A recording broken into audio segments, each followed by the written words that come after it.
So if you want to know how to write accurately using international band descriptors as assessment criteria for you to ace that Iscae writing task, please continue watching this video.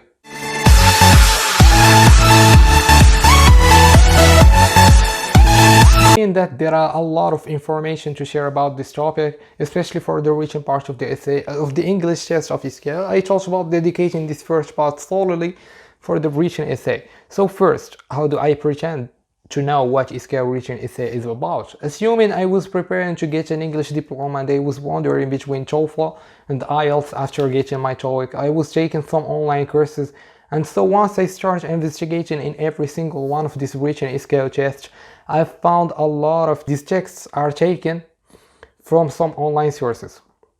And I finally found out that as what I've said in the last video of Iscae preparation, they are taking the exact same Ielts type of question essays.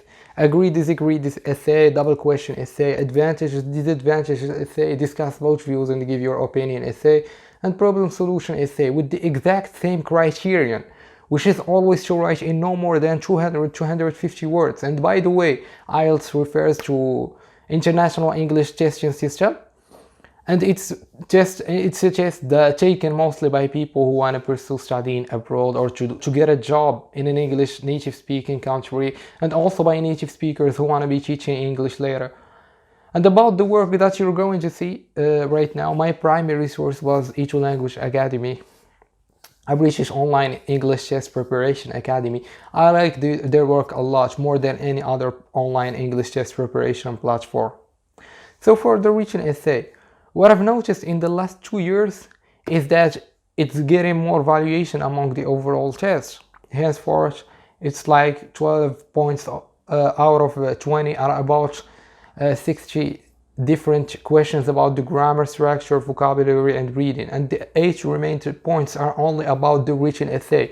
So basically the video is going to be about some basic tips for how to score a max score in writing task 2 of Ielts, which is the one that is quite similar to the Iscae essay.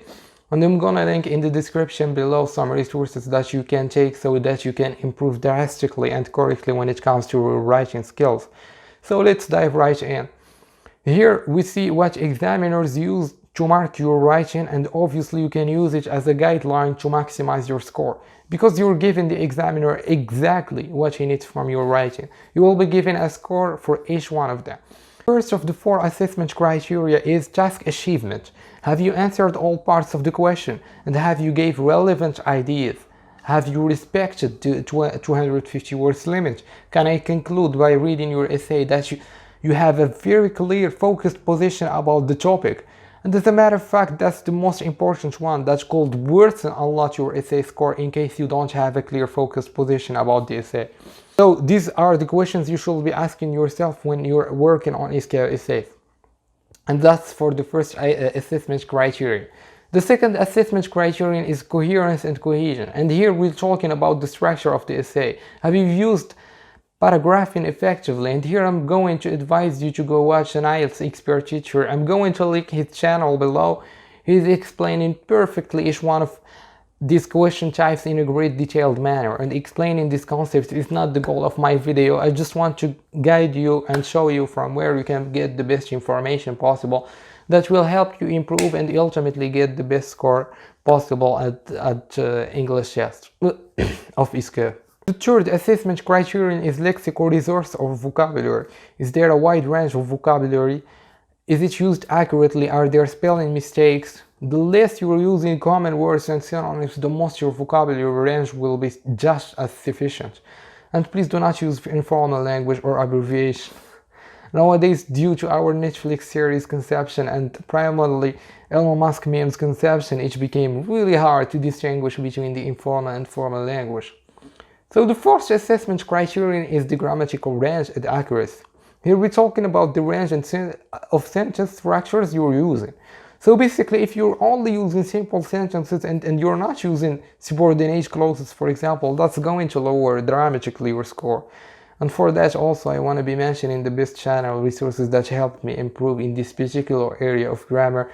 You'll find it in the description below. And finally, for grammatical accuracy, I recommend a very powerful software called Grammarly that will help you a lot. Not only with your spelling and punctuation, but also it checks if you're using correct and accurate grammar.